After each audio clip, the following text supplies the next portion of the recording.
Hello. Welcome to the National Parents Union Nightly Restorative Check-in. I am your host, Marisol Quevedo Rerucha. Today is Monday, October 26th. Thank you so much for being with us. I am checking in from San Diego, California, where I was born and raised. I am the mother of Camerina, Emilia, and Sofia. I am the daughter of Irma and Abran. I'm the grandmother to Isabela Luna and Cynthia Ileana, and I am the granddaughter to Camerina, Alejandro, Francisco, and Carmen. Thank you for the opportunity to introduce myself in that way. I always just give a little bit of input. I introduce myself in that way, and I try to remember to do it to honor all of the people who prayed for me even before I existed, who prayed for my work, who prayed for my voice, and for the people whose voices I know that I represent when I speak. So any room that I enter, I try to ground myself in knowing that this work, this world is not just about me and my keros.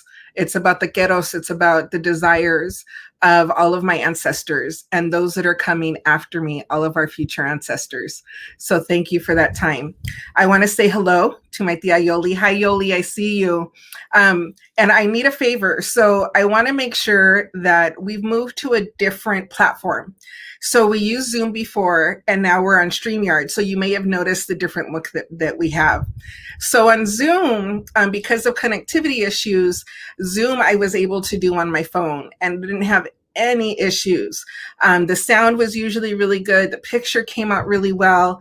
And now that we're back on my home Wi-Fi, I want to make sure that the sound and also the picture is good. So if you could please just let me know that as the show goes on, it would be good to get some feedback. So then I'll need to figure out what I need to do on this end. So thank you for that. So as we always do, we're going to do our breathing technique. Our breathing technique is 4-7-8. We inhale for 4 seconds. We will then hold our breath for 7 seconds, and then we release for 8 seconds. And we do this 4 times.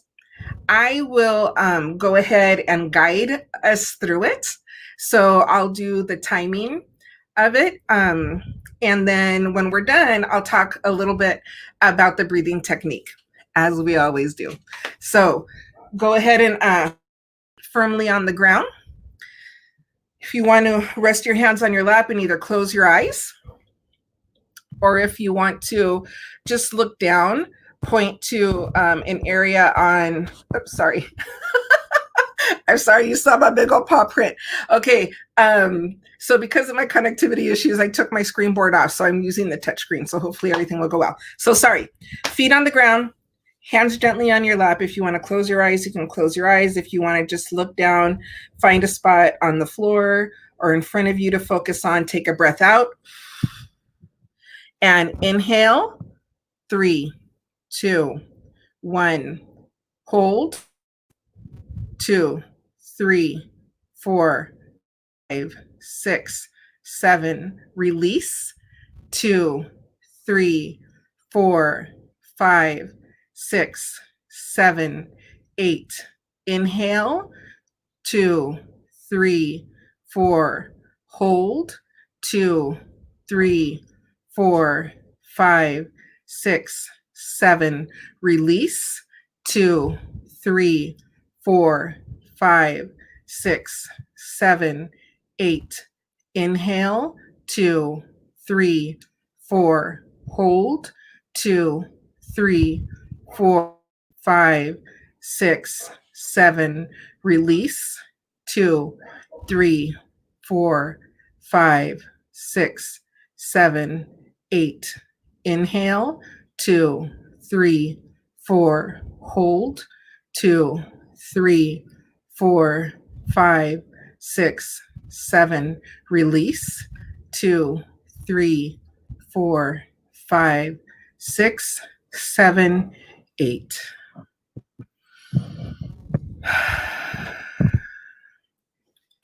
Thank you. As a reminder, you can do that breathing technique anytime. You can do it during your workday as you're transitioning from activity to activity to help ground you and center you. You can do the activity to help you immediately go into rest mode before you go to sleep at night, or if you wake up during the night and are having a hard time going to sleep. You can do the activity if you're feeling frustrated in the surge of emotion, maybe anger. Remember the technique to help ground you and center you. And it will allow you to come from a place that is a little bit less emotional and just more centered. So please remember to do the breathing technique, to use it as much as possible. So just a couple of reminders. We have 8 days until we vote. So please make sure that you're continuing to talk to your loved ones, your relatives, your friends, your family, your neighbors about voting. You know, if somebody is having a hard time getting to the polls, or if they're, waiting in those long lines to have their voice count, please do whatever it is that you can to support them. And make sure that you're talking to your kids about voting and the importance of elections, and not just the elections, the big ones, which are every 4 years, the presidential election, but our local elections that happen every 2 years. They impact what happens in our cities and in our states. So please continue to talk about voting, and that you continue to get the message out to voting, and that you continue to vote. Also, please make sure that you are registered for our first National Parents Union Town Hall. The link is in the show description, so you can click there to register and also become a member of NPU. We have some really great things that are coming up, and you need to be a member to access. We have free training. There's a lot of opportunity to do so. Fill out the individual or your organizational membership. So with that, I am very excited to invite our guest on. Okay, just have to hit this button. Yay, hello.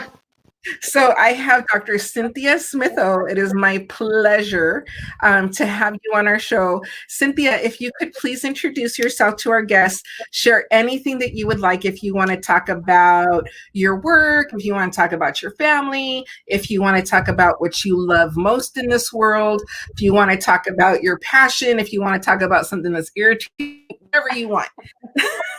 Whatever you. Thank you so much. And I just want to thank you. I mean, it's such an honor to be on this beautiful show with you, my friend. Just thank you so much for thinking of me. So I am Cynthia Smith-Ough. Want to start off by just sharing a little bit about my family, because that's a big part of who I am.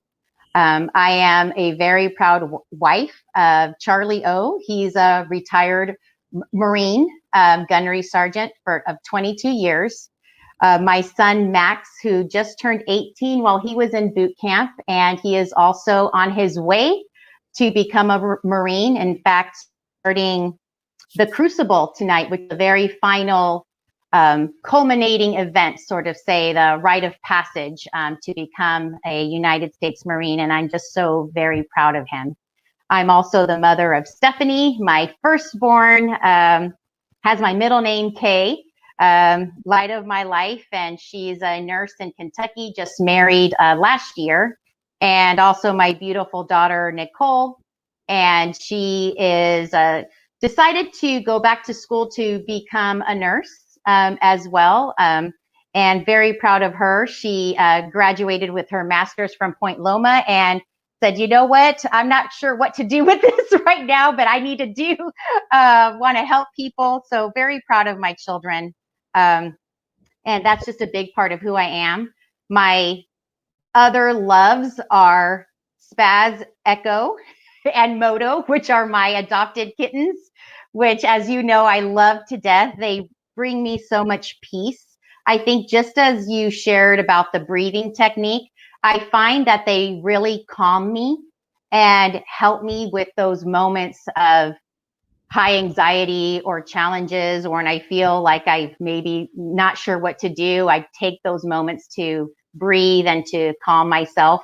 And I also have 2 dogs that are also just part of the family, Argon and Bella Bear. So a little bit about me there. I'm also a school principal. Really love what I do. don't love it every single minute, I'll be honest, or every single day, but it is one of the best things that I feel that I can do in education, is to lift others up, and really support and help our families and our children really bring out their potential. So really very passionate about my work and my family and my friends, especially, moments like these where I get to see people that I know care about me and that I care about very deeply. So it's good to see you. It's really beautiful to see you. And I did get very emotional first saw you, just because it's been such a long time. Yeah. And so we have been friends, I don't even know how long. It's been at least 10 years. Oh, for sure. Definitely. It's been at least 10 years or more, I would say. Yeah. The older I get, and you know what, like, COVID's playing with me, like time wise, this weird time tunnel right now. So it's got very emotional. And I think part of what, that last thing that you said, that spending time with and that care about you. And there's definitely something about that kinship and that shared, that mutual love. And many people, I think, have experienced those friendships very fortunately, that you don't have to see each other for years to just catch up, like you could, and it's like time hasn't passed, and just having that connection. So I'm beyond grateful to share that connection with you. And I did get very emotional, just because it has been so long. And then also, we started talking about Max and everything that he's going through. So let's start with that. So so you were not only a military mom. So first of all, thank your husband and thank your son for their service. And for aside from their service, their belief in our country.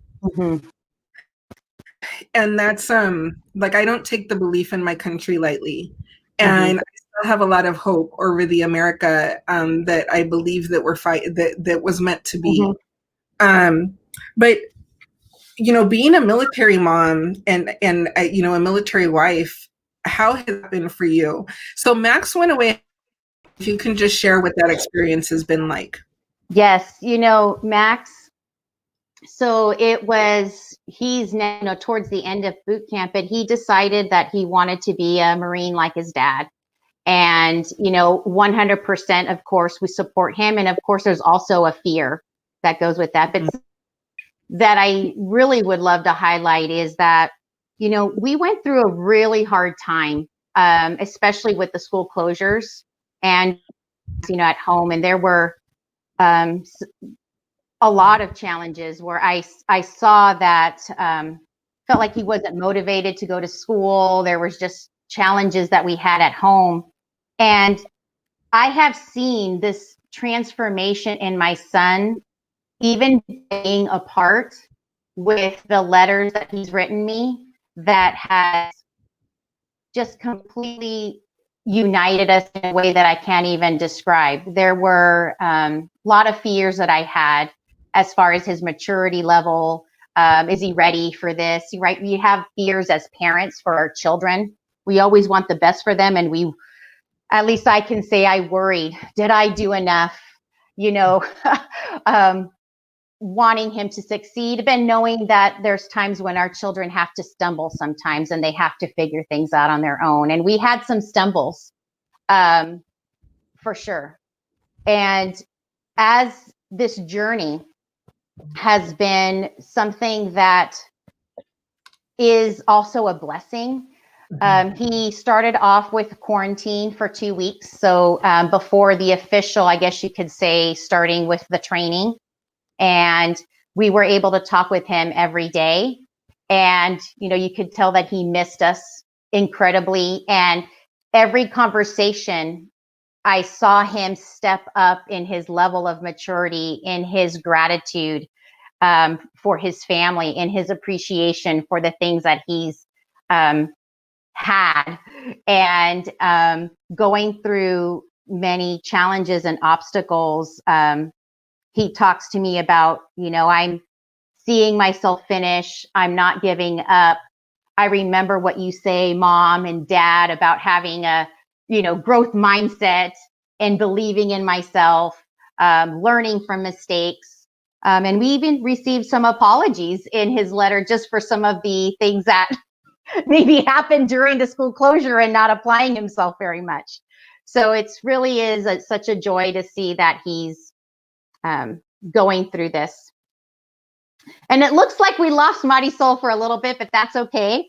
I'll just keep sharing that, our children, they can surprise us. And I have to say that I've been pleasantly surprised to see my son overcome so many different challenges that he's had experienced in his high school. So basically, we have to have faith and believe that there's always good that comes out of maybe sometimes the hardest experiences. My husband also went through quite an emotional journey, as well, as you can imagine, having been in the Marine Corps for 22 years. And I can't even imagine all the different things that one may experience. He's incredibly proud, and he's really been mentoring Max in so many ways. And it's a beautiful thing to see how that relationship just continues to develop and grow, and all of us together as a family. So it's a great thing. Yeah, his graduation is November 13th, and I'm looking forward to hopefully being able to see him. But if not, we'll still be there, whether it's virtually, but we'll be there with him every step of the way. Oh, Marisol, where'd you go? She's coming back. She's on her way back to us. My daughter, Stephanie, is also just been a real big influence for Max, being the older sister, and being able to really guide him and be there for him, as well as Nicole. So I feel really proud that we've been able to come through so many different things together as a family, even though some of us are apart in different places. I think there she is. Marisol's back. I am so glad that you and I talked beforehand. And I was like, no, she just said, if you lose me, just keep talking. So I just kept talking and kept going. Oh, we got this. So I'm usually never down here, downstairs. So you'll see, I don't know what you're going to see going on with my family, but okay. So I don't want to just keep going, girl. I'll catch okay. Well, I took through the whole transformation that Max had pretty much. But as you know, too, being good friends, and like you said, even though we haven't seen each other in a while, like our hearts, like we're there with each other always. And I think, I can say, I've struggled as a parent. I mean, we have triumphs, we have joys. No one's perfect.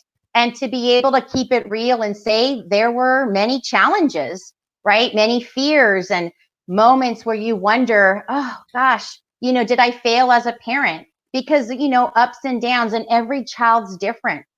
And, Max is brilliant, and he's kind, and he's a great kid, and he's stubborn, and he can be difficult, and he can be challenging, and all of that, as we are complex human beings.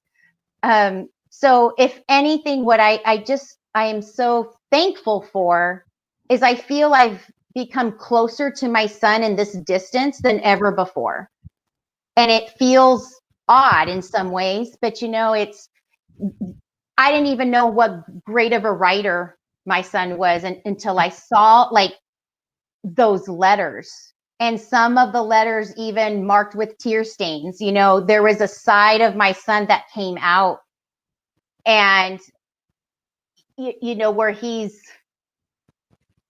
just really growing, right, and learning and appreciating. Like a miracle, right?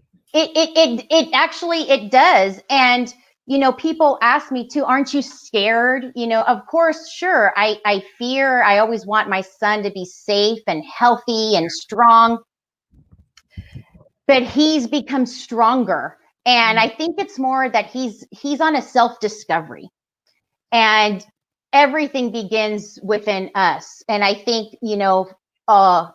for a long time, and I think sometimes even though we know this, we can fall back into thinking we have to somehow fix people or change. But the best way is to model, and so that they bring out the best in themselves. We can help people and our children become better versions of themselves. But I think when they see us doing the same, that when we're taking care of each other, when we own our mistakes, when we can apologize also to our children, right, when we're wrong, and when we're able to say, this is what I've learned. I used to think this one way, but I'm open to new perspectives, new ways of thinking.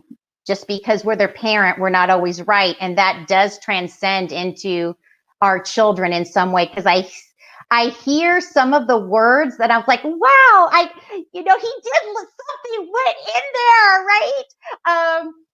But it's like he's becoming a man. He's growing up, right?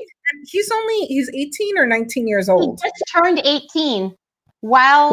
Just turned 18. And right. So yeah, they did have him in the sand pit when they found out it was his birthday. Apparently that's something they do. He's 18 years old, joined the Marines. And I think so that opportunity that he gave himself to really push himself out of your house. Oh, yeah. Really feels like he's connected with everything that he learned from you and from your husband. And I do want to, I want to thank you for just being so real about parenting, because I always describe it. It is the most difficult job. And there's these great highs and these great lows. And the thing is that like the lows are low. Mm-hmm. And the things that our kids go through. And I will say, like, from the range of their own emotional stuff, which for some people, kids that really are considering suicide, or are going through those depths of despair, of depression, to having a child that may be overly emotional and aggressive, right, and have very aggressive type of behavior at home. To children that just might have very low self-esteem, right. I think, and kids that struggle also, like academically with learning and know that they're struggling, like those things, kids that are bullied, like those are heavy things that parents, go through. And I think even the level above that of just discovering themselves and who they are in the world. And I think sometimes people think that as educators, people that lead schools, yes, that somehow like we may not have those issues. Correct. That is very correct. And I think we're also hard on ourselves. I mean, I remember being in tears many times thinking, okay, I have, 500 plus students, under my care. And people come to me, with, for advice or solutions, or, how many, going into a classroom and just giving the look. And it's like, they sitting up straight right away. Poof, of course, some challenging times, but for the most part, you feel pretty confident. I felt very confident in my role. I feel confident in my role. And yet there would be where I would have more self-doubt with my own children, and being in tears. It's like, I have 500 kids, this and that, and I can't get my own child to do their homework or something like that, right? And, laugh about it, but it's real. It's real. And we all struggle with it. And I think too, though, it is important to be so real and to be able to connect in a deep way with others. That yes, it's hard, and we don't know the answers. but we can help each other through it and just keep showing up.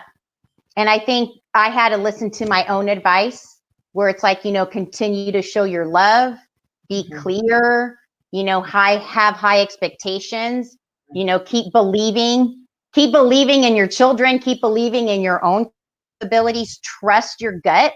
I had to remind myself to do that for me, to trust myself as a mom, to trust my decisions, because it is challenging with your own children, right? It's like sometimes it's so emotional that I think that's what it is. And that's where I think even the breathing, I mean, you starting off with that breathing, it is essential, right? That we take those moments to breathe, to ground ourselves so that we can show up and be present in those moments with our children, and to stay consistent. I think there's a lot in that, everything that you do for others. And I think, a lot of parents, either in our work or if we're really involved in the community, if we're involved in schools, like there is just something in that of us that's giving, right? And that feels, especially as you move into leadership positions, the responsibility that you feel. And then having to balance that with the responsibility at home. And I really appreciate, again, your authenticity and also the learning that you've had, because it does help you connect with others, to connect with the parents of your students, to connect with your parents, to connect with your teachers in a different way, and to understand them. And I think it's also important in leadership that people see you as a human being. Yes, very much so. Yes, I think we can't be afraid to show that vulnerable side. I mean, that in fact is what builds trust. You build trust not only by showing that you're capable, right? And that you're competent in your role and that you're consistent, but it's really by being authentic and honest and being real. There were many times where if I got a little bit emotional just because I was very passionate about something, and I would apologize. No longer, I don't apologize for that anymore. It's about being real. And, past tears are present strength, and it makes us who we are. So sharing what we need help with, I think I have found, and I know with my leaders too, I appreciate that it's okay not to know all the answers. I don't expect someone to give me all the answers. I do expect someone to be honest with me, to be authentic, and to be present with me, right? And to lift me up and to help me, right, towards reaching goals and encouraging, because it's hard. And this whole thing, it's, I have my moments, and there are times when I have to say, let's be real. Yeah, this is all over the place right now, but you know what? But together, okay, we're going to hear what we need to do to make it better. What do you need? What do I need? Because I also have to think about, what do I need as a leader? What space do I need to be in so that I can lead the work in authentic ways? How are things going on the ground, really, like on the front lines, with everything that's happening with COVID? So you're a principal in San Diego Unified School District. Yes.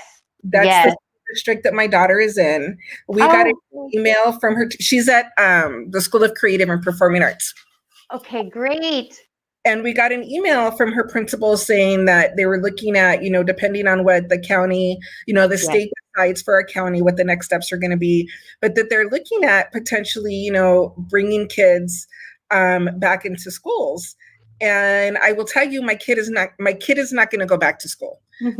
She does not play with COVID, and we are very fortunate that is an option for her, because we're both working from home. She's a self-directed learner. She's doing really well. She misses going to school.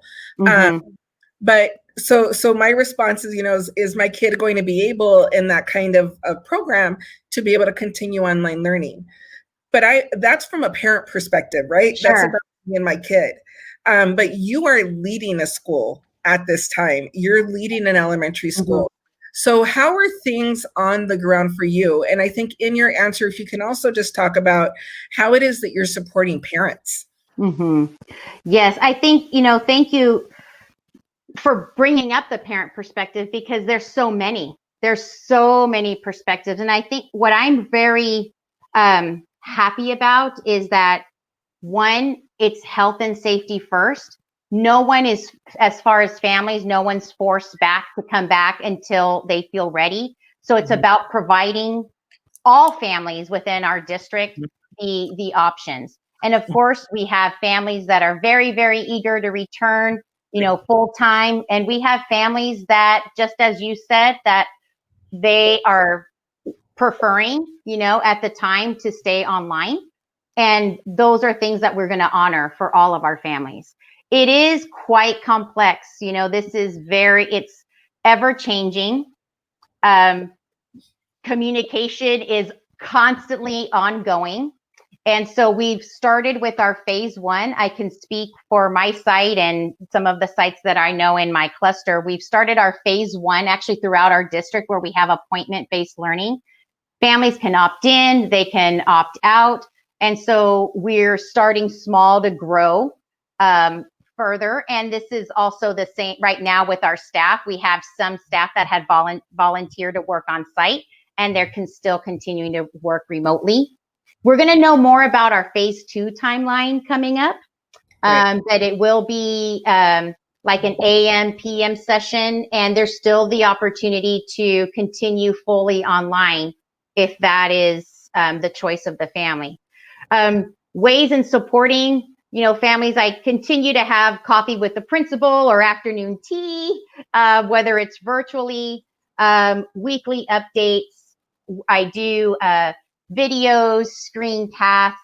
I include students as well. And so keeping that connection with the families is really, really important. I have to say, our teachers, I know I can speak for my school, but knowing so many teachers in many districts, they truly are doing phenomenal work. We need to really be thankful and show a lot of gratitude to our teachers. This is, they're putting many, many hours into their Zoom, making things engaging, having star students, connecting, having social time, as well as, academic screen time. Like we just had our jump-a-thon where everybody had on their school t-shirt and they're jumping up and down. And we did a hashtag and people uploading their videos and their pictures, because we are still a school. Yeah.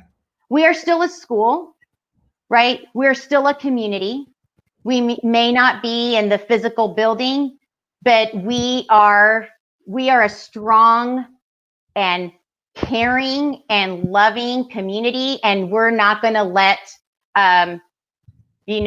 some cement walls keep us from engaging with our students. And we're just going to keep at it every day. And I think what we have to do is keep showing up with a smile, reaching out, getting to know our kids.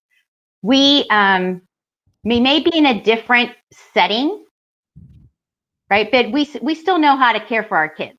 And I think that's something that we can't forget. It's not like, oh, everything got lost. We can still show up, care for our kids, be prepared for our children, communicate with our children, give feedback to our children, right? Keep enhancing our skills, because that's part of what we do. Is we never stop learning, never stop growing. And that's my expectation. I expect everyone to do their part, and I do my part.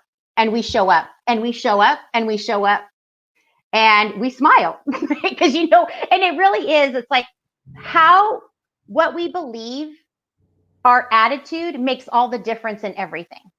Everything. Yeah. And it doesn't mean that there aren't moments where we get frustrated or things are challenging, or you just want to turn off the computer and I can't handle one more email. Okay. It doesn't mean that communication doesn't sometimes get lost in translation, or maybe is not timely enough, because we are flying the plane and building it at the same time. And that's the reality. We never, ever imagined before, right? Like, I feel like we were already doing that.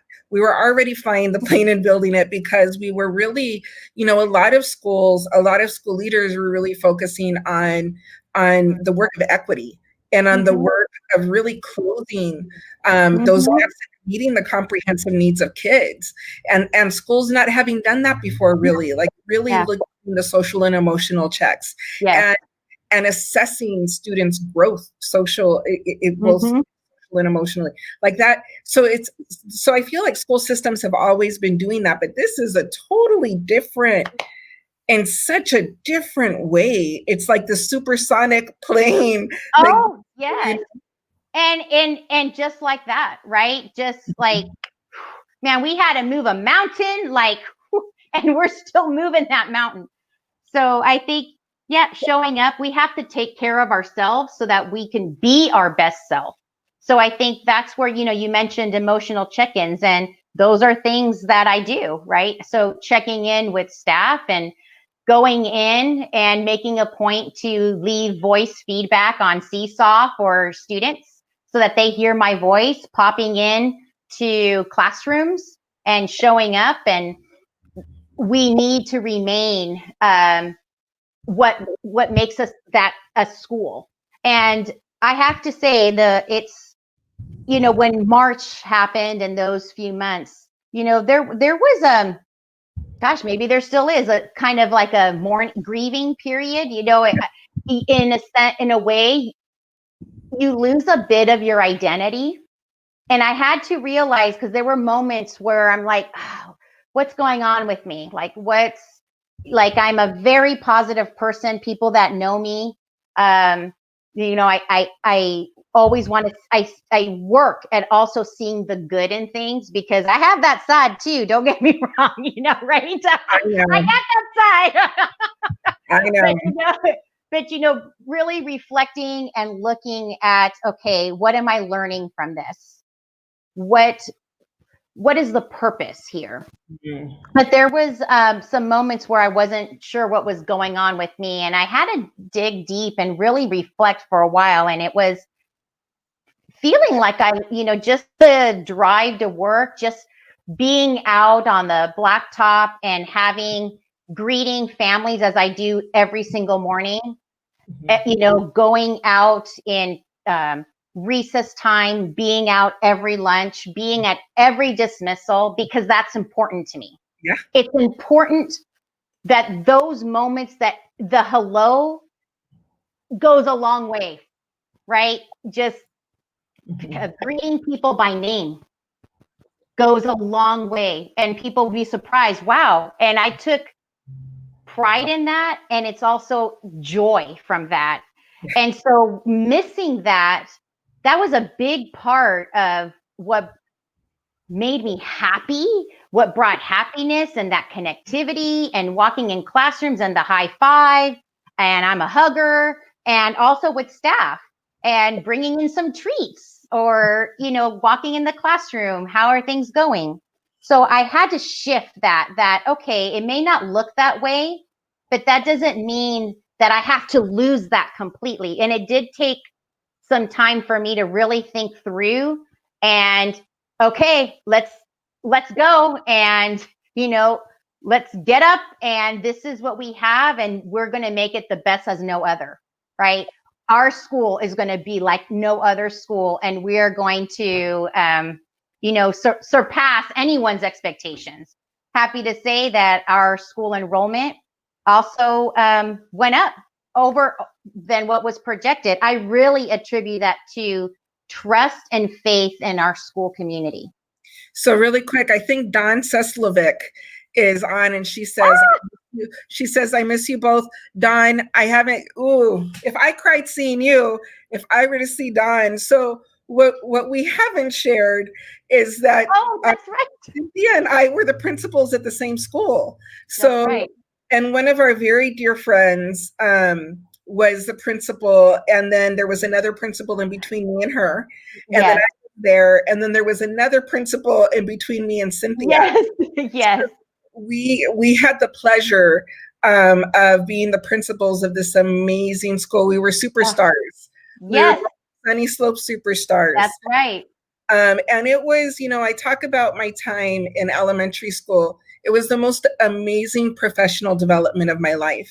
Yeah. And it was also when I learned the most about humanity.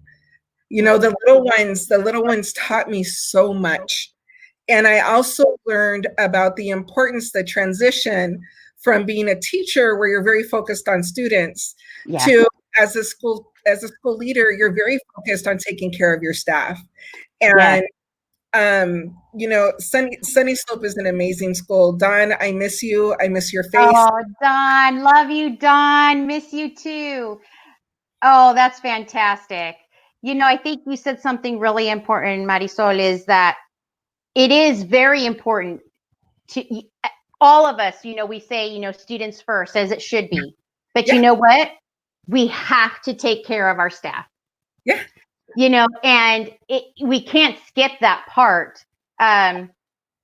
You can't, because ultimately that impacts our students. And so I really do see my role absolutely 100%. I adore children, number one, and our children. They're all our children, no matter what school, no matter what district, they're our children. Right. But we also need to value, lift up, encourage, coach, mentor, our staff. And I was so fortunate to have also been in the position as a classroom teacher where I've had fantastic leaders that did that for me. Yeah. And brought about, just helped me to shine brighter and brighter. And then I felt like, gosh, just so motivated and seeing those challenges as opportunities. And it takes practice. It takes that. And, because people can lift you up or they can tear you down. Let's face it. Okay. And leadership matters. Cynthia, leadership matters. Yeah. Horrible leadership destroys.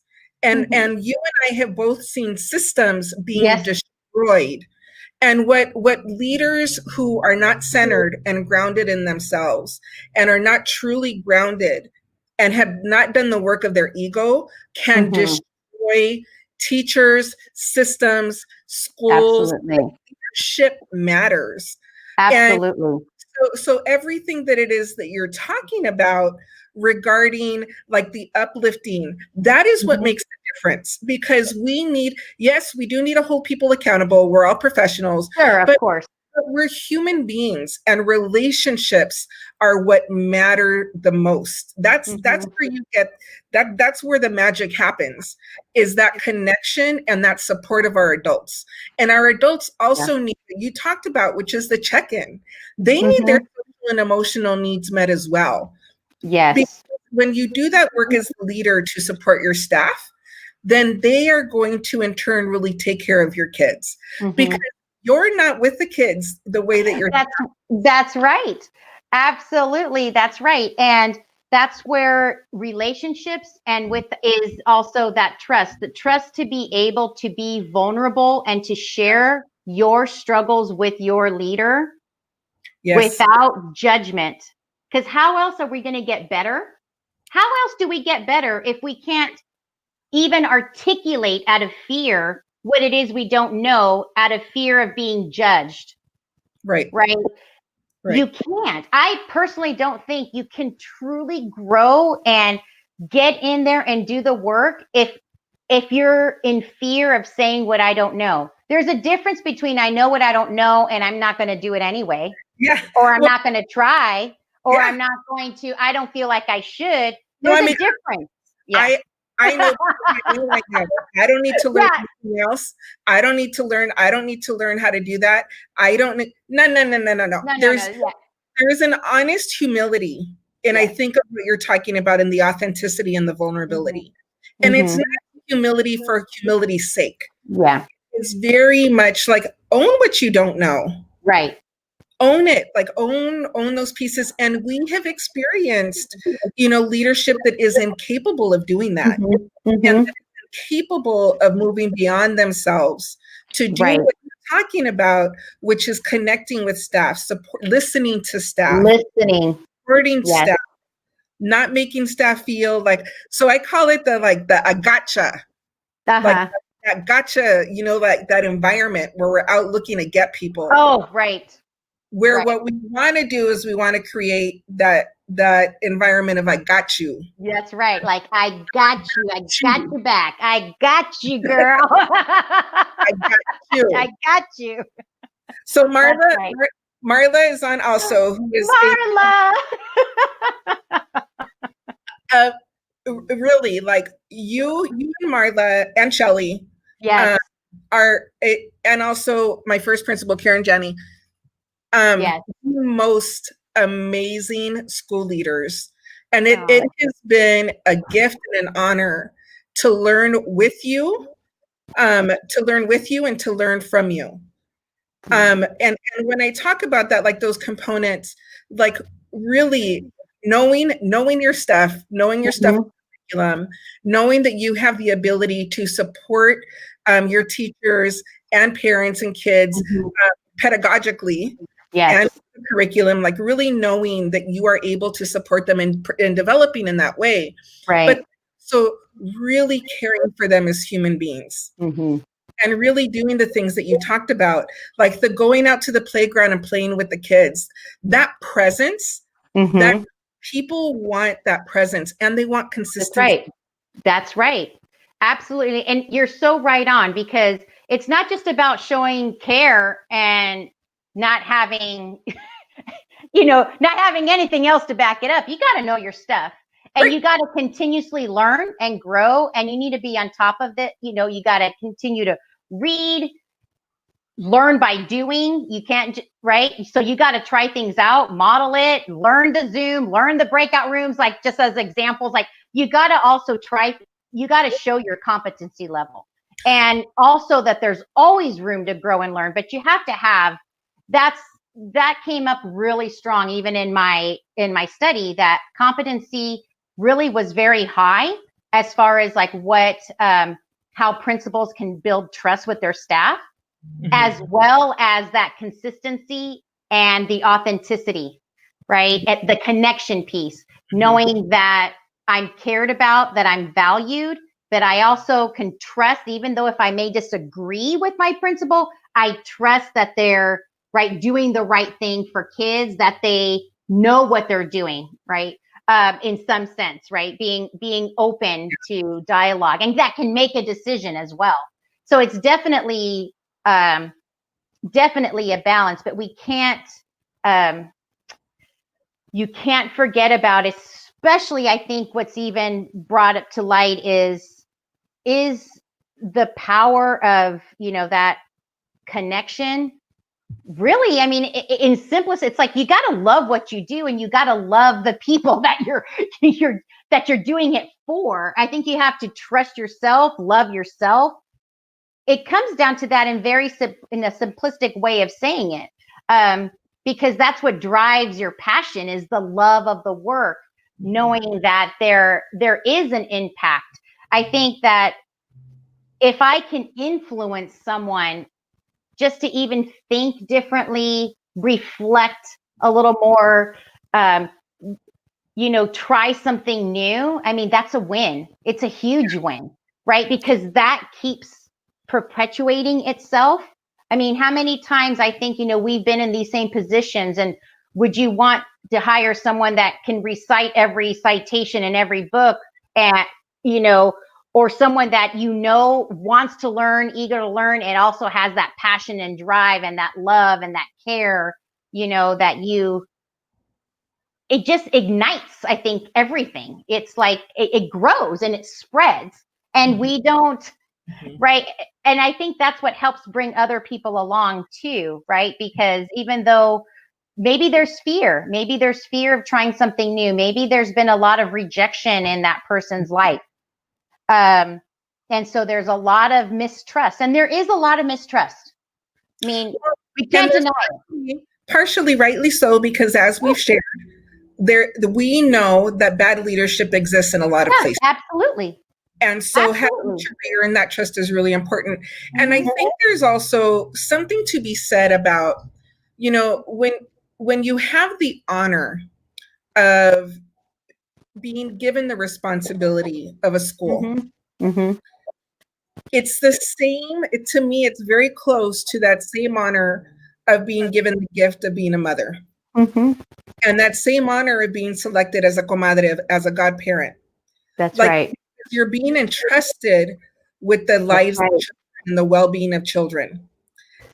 And I think the way that I see things now, and it's really thanks to, some of the exposure that I've had, but this life that we're on is a journey. Mhm. And how beautiful to be on the journey with the staff that are at your school, how beautiful to be on the journey with the kids. And in the journey, on the journey, even though you are selected as the school leader, you're connected in your humanity. Mhm. That's right. You're connected in your purpose. It's not about you being the person with the name tag That's right. that says principal and you're in charge because you said. It's Mhm. about you using the gifts that you have both been given and that you've built and you've nurtured, and using those gifts to lead and walk with people. That's right. And not just to lead them because you said so, but to lead and be on the journey with them and Oh learn with yeah. them.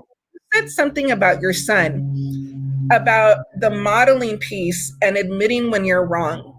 Yeah. And that is one of the most powerful things that I learned with the teams that I have had the honor of guiding, Mhm.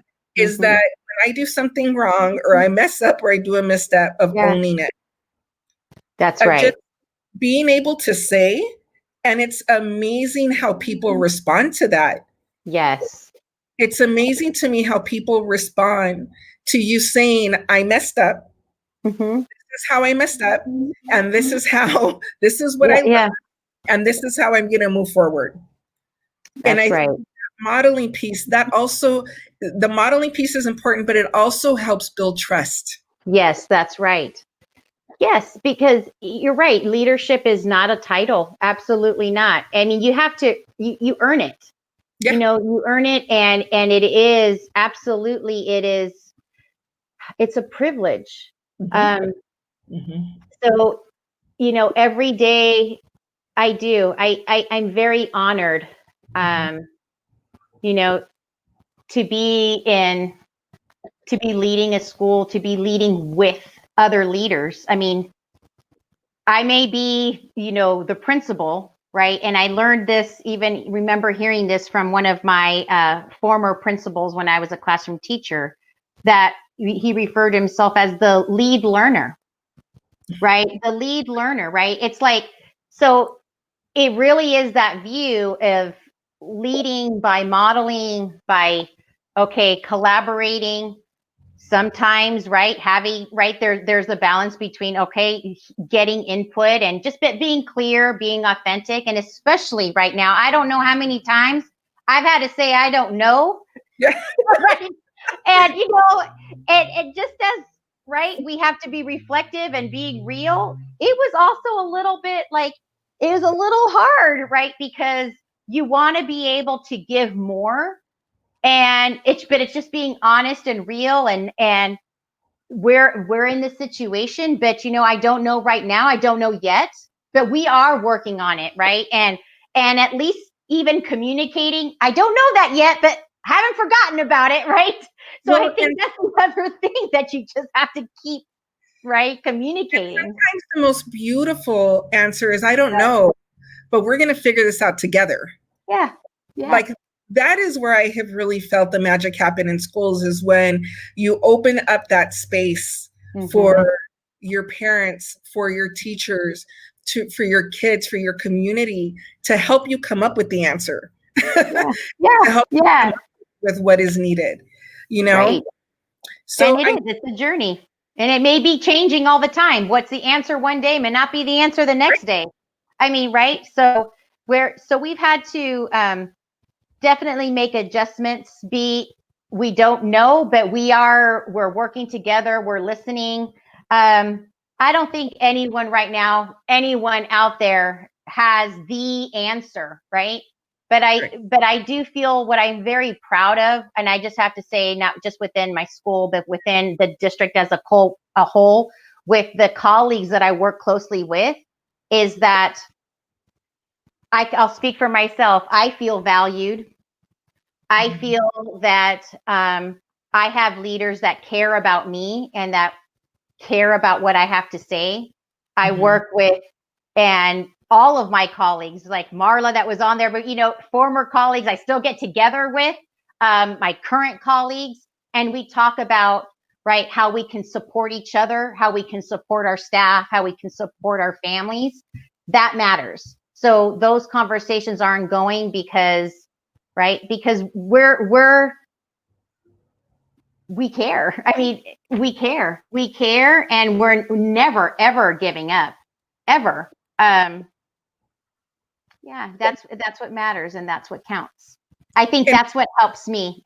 It helps me knowing that I have good people. I have good people that are in my corner. I'm grateful for the families too, that I have to say, we all, again, many perspectives, a lot of people going through a lot of things. And so, you get all kinds of emails, right? I'll just say you get all kinds and all kinds of communication, and it's, we understand.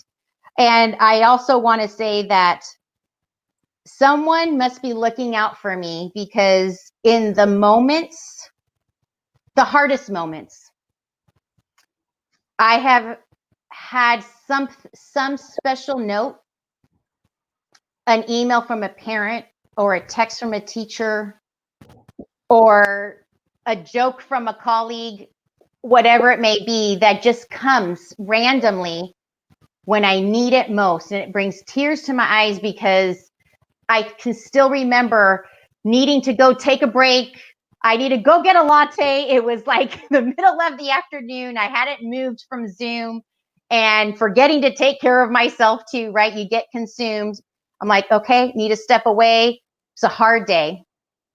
And happened to glance at my phone. I was ready to take my first sip of my latte, and I had this beautiful note from a parent with a picture that a student drew for me, because he was thinking about me and liked that I went in and joined the Zoom, and it was like, that's okay, let's go, time to get right, let's go, all right, we got this.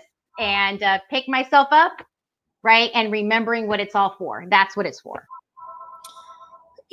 I'm a firm believer that the reason why you receive those gifts and that motivation is because you are a gift, and you have provided that motivation.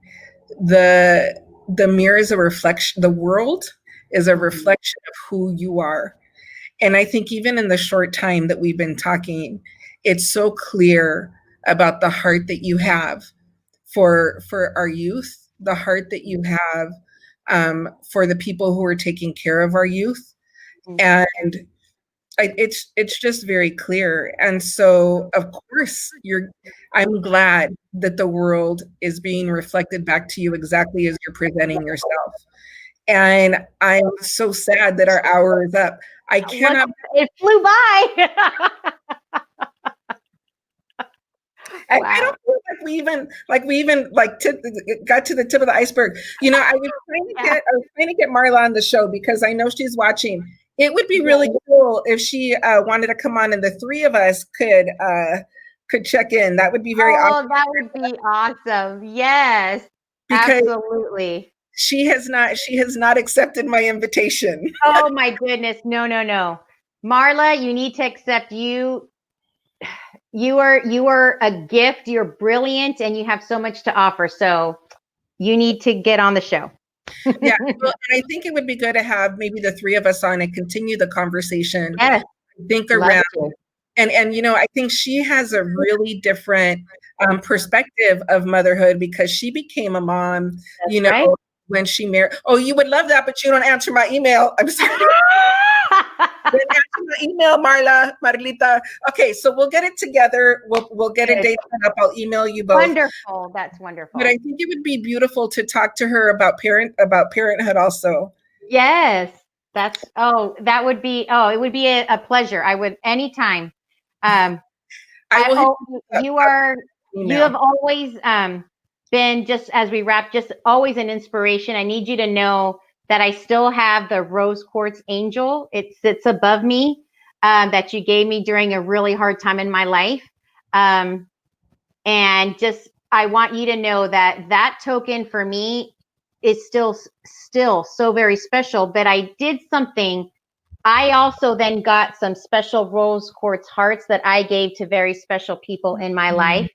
That inspired me to do that. I don't think I ever told you that. And I just came to me right now that I needed you to know that, because what we do makes an impact. Even the things that we may see this as the smallest things can be the biggest impact to so many, right? So, yeah, thank you for being such a good friend. I love you. And we will have you and Marla come back on. So it'll probably be either December or 2021. I'll see you guys. So I don't know, like it'll feel like 3 years between now and then. Yeah. But I'm going to say good night from here. Okay. Thank you to everybody for joining us. Please know that you are loved and you are cared for. I will see you on Wednesday, and Dr. Anjali will be with you on Friday. So please make sure that you tune in. Thank you very much for being with us. Have a good night. Bye-bye.